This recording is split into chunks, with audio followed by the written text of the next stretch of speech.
An Introduction to Constitutional Law, 100 plus Supreme Court Cases Everyone Should Know by Randy Barnett and Josh Blackman.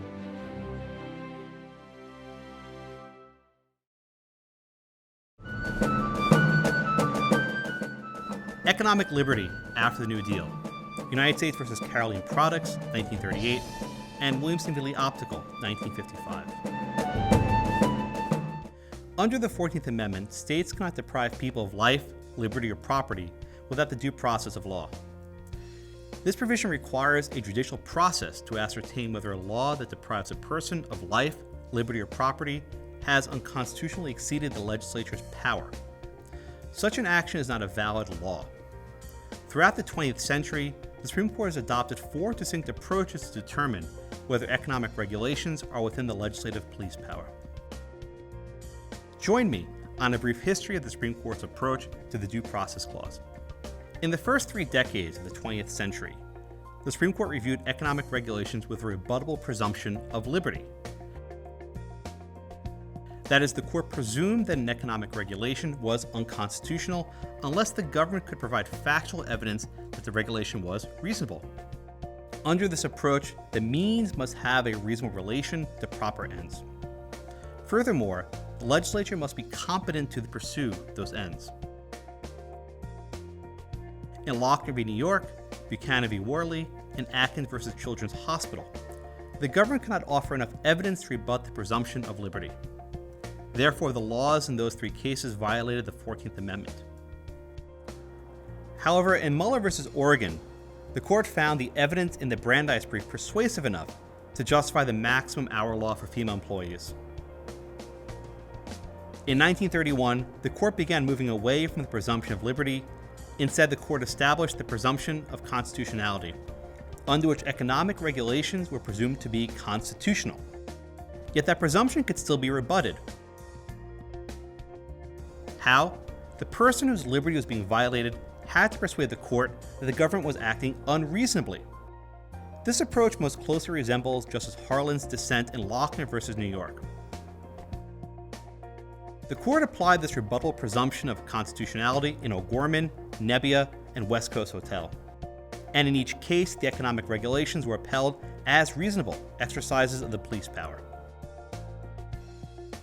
This topic will discuss the next stages in this brief history. In United States v. Carolene Products, the court qualified the presumption of constitutionality. And in Williamson v. Optical, the court made the presumption of constitutionality nearly impossible to rebut. The Carolene Products Company manufactured filled milk by removing the dairy fat from whole milk and replacing it with coconut oil. Once removed, the dairy fat could then be used to make butter or cream. In addition, milnut, as it was known, could be stored in cans without refrigeration. Dairy farmers did not welcome this competition. As a result, they exercised their considerable political clout to prohibit filled milk. In 1923, Congress banned the shipment of filled milk in interstate commerce. The United States indicted Carolene Products for shipping milnut in interstate commerce. The government alleged that the filled milk was an adulterated article of food injurious to the public health. Charles Hauser, the president of Carolene Products, argued in court that the Filled Milk Act deprived him of property without due process of law. By 1938, the Supreme Court had already established the presumption of constitutionality in cases like West Coast Hotel v. Parrish. Charles Hauser had very low odds of persuading the court that the Filled Milk Act was an unreasonable and arbitrary deprivation of property. Yet Hauser still had a fighting chance. Justice Stone stressed in its majority opinion that the presumption of constitutionality could be rebutted by record evidence. For example, even if a statute is valid on its face, a litigant could provide proof of facts that the statute would deny due process.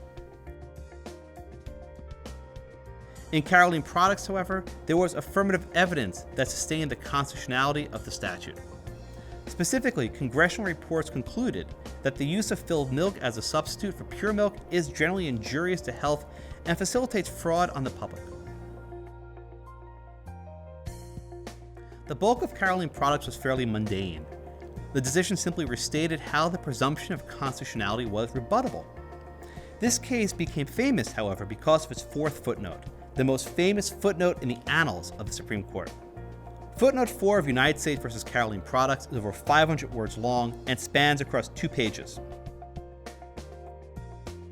Each of its 3 paragraphs identifies different circumstances where courts should not apply the presumption of constitutionality. The first paragraph of footnote 4 stated that courts should not apply the presumption of constitutionality when reviewing legislation that appears on its face to violate a specific prohibition of the Constitution, specifically when a law runs afoul of the first 10 amendments. For example, the presumption of constitutionality is not appropriate when reviewing a law that violates the freedom of speech.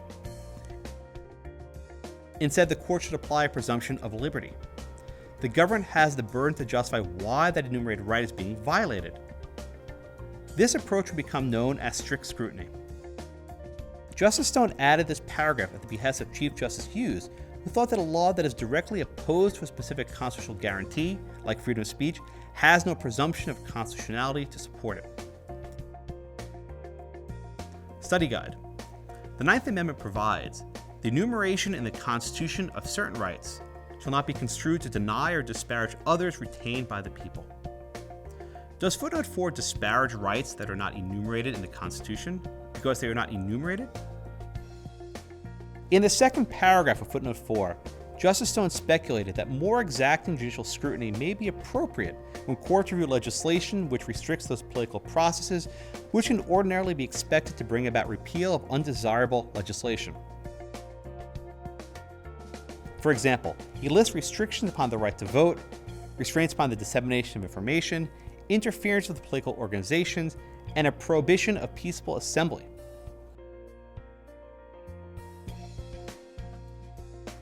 As a general matter, the courts might presumably trust legislators to make laws for the public good.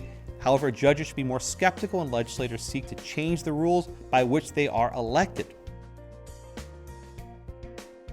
In the third paragraph, Justice Stone speculated that more exacting judicial scrutiny may also be appropriate when courts review statutes directed at particular religious or national or racial minorities. Here, the court cited Pierce v. Society of Sisters and Meyer v. Nebraska. Study Guide. Did Pierce and Meyer apply a presumption of liberty because the laws in those cases targeted religious or national minorities? Recall that one of the parties, the Hill Military Academy, was not religious at all. Was the First Amendment cited in either case? Justice Stone further speculated that a correspondingly more searching judicial inquiry may be appropriate when courts review statutes directed at discrete and insular minorities. Why? Because prejudice against such groups tends seriously to curtail the operation of those political processes ordinarily to be relied upon to protect minorities. Due to recusals and dissents, footnote 4 was only joined by 4 justices on a 7-member court. Even so, footnote 4 is probably the most important footnote in Supreme Court history. It introduced an entire theory of constitutional law and will be cited by the Supreme Court time and again throughout the 20th century. Most importantly for our purposes, footnote 4 qualified the presumption of constitutionality.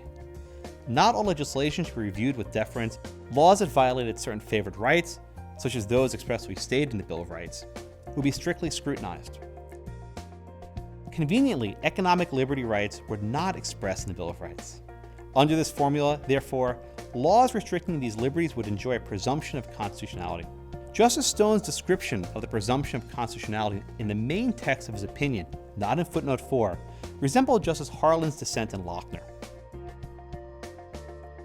The government will get the benefit of the doubt when courts review laws that restrict individual liberties that are not expressly protected by the text of the Constitution.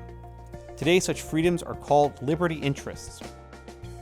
Yet this presumption of constitutionality could still be rebutted, in theory at least. However, in the next case, Williamson versus Lee Optical, the court made that presumption of constitutionality almost impossible to rebut. First, let's settle some vision terminology. Ophthalmologists and optometrists are licensed medical doctors. They can perform vision tests, write prescriptions for glasses, and check for eye diseases. In contrast, an optician cannot perform vision tests, cannot write prescriptions, and cannot check for diseases. However, by using a device known as a lensometer, an optician can duplicate the magnification from old lenses to new lenses. And that service is very valuable. Lee Optical operated a chain of eyeglass stores throughout the Midwest. Their opticians could independently manufacture new lenses and fit the frames to a customer's face.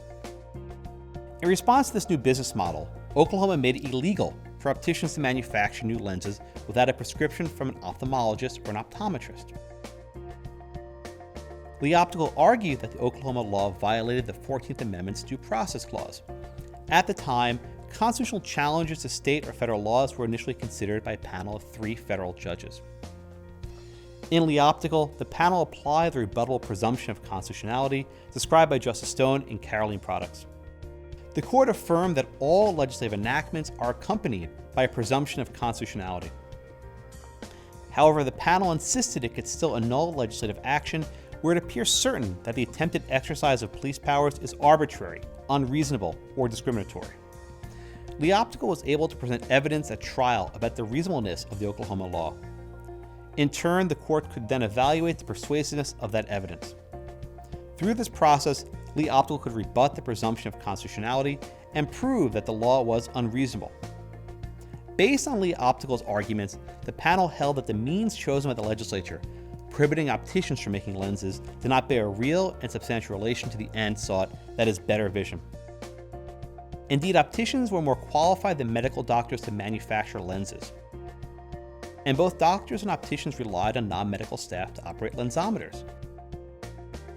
Furthermore, the court observed that the optician cannot arbitrarily be divested of a substantial portion of his business upon the pretext that such a deprivation is rationally related to the public health.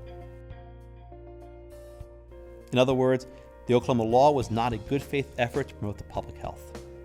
It was instead designed to eliminate competition from independent opticians, in this case by an out-of-state corporation. Lacking sufficient evidence that the economic regulation actually promoted public health, the panel found that the Oklahoma law was arbitrary and unconstitutional. By 1955, the New Deal was in the rearview mirror. The Warren Court, under the leadership of Chief Justice Earl Warren, unanimously reversed a 3-judge panel decision. Justice Douglas's majority opinion made the presumption of constitutionality nearly impossible to rebut.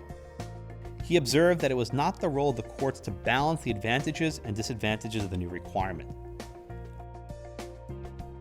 Justice Douglas maintained that it did not matter what the legislature actually intended. It was enough to speculate what the legislature might have intended.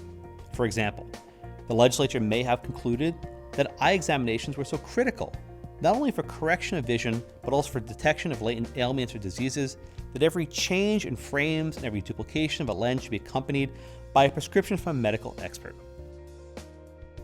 Of course, the court acknowledged that the present law does not require a new examination of the eyes every time the frames are changed or the lens duplicated. But that reality didn't matter.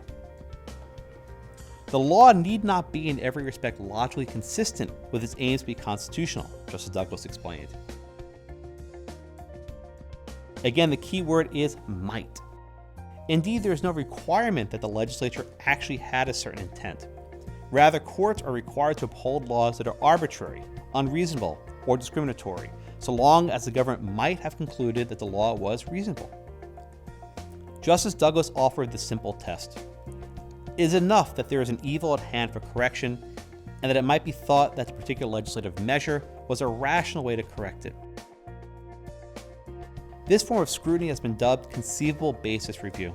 In Carolene Products, the court maintained that the due process of law gave a litigant the opportunity to rebut the presumption of constitutionality. She could do so by introducing actual evidence that the law deprived her of life, liberty, or property. However, Lee Optical held that the due process of law does not require that litigants be given an opportunity to rebut the presumption of constitutionality. Justice Douglas made clear that the court would no longer strike down state laws regulatory of business and industrial conditions because they may be unwise, improvident, or out of harmony with a particular school of thought.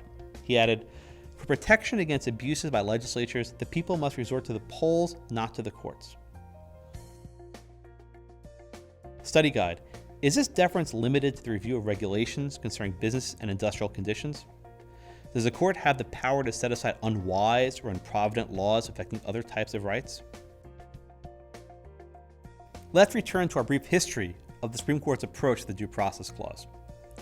In the first stage, with cases like Lochner v. New York, the court applied a rebuttable presumption of liberty. In the second stage, from O'Gorman through West Coast Hotel, the court articulated a rebuttable presumption of constitutionality. This approach resembled Justice Harlan's Lochner dissent. Third, in footnote 4 of Carolene Products, the court qualified the presumption of constitutionality. Laws that violated express prohibitions in the Constitution, such as those enumerated in the Bill of Rights, would still be reviewed with a rebuttable presumption of liberty. However, laws restricting any other liberty, especially economic liberties, would get the benefit of a rebuttable presumption of constitutionality. The fourth stage began in 1955 with the Optical. The Warren Court announced that the judiciary would no longer allow challengers to offer evidence to rebut the presumption of constitutionality when laws restricted the exercises of unenumerated rights. Such laws were now held to be rational and thus constitutional if the courts could imagine a conceivable basis for their enactment. This approach made the presumption of constitutionality nearly irrebuttable. The Warren Court's approach to the Due Process Clause now closely resembled Justice Holmes's Lochner dissent. Recall in that case, Justice Holmes would have upheld the maximum hours law because a reasonable man might think it a proper measure on the score of health. Taken literally, such a presumption of constitutionality is nearly impossible to rebut.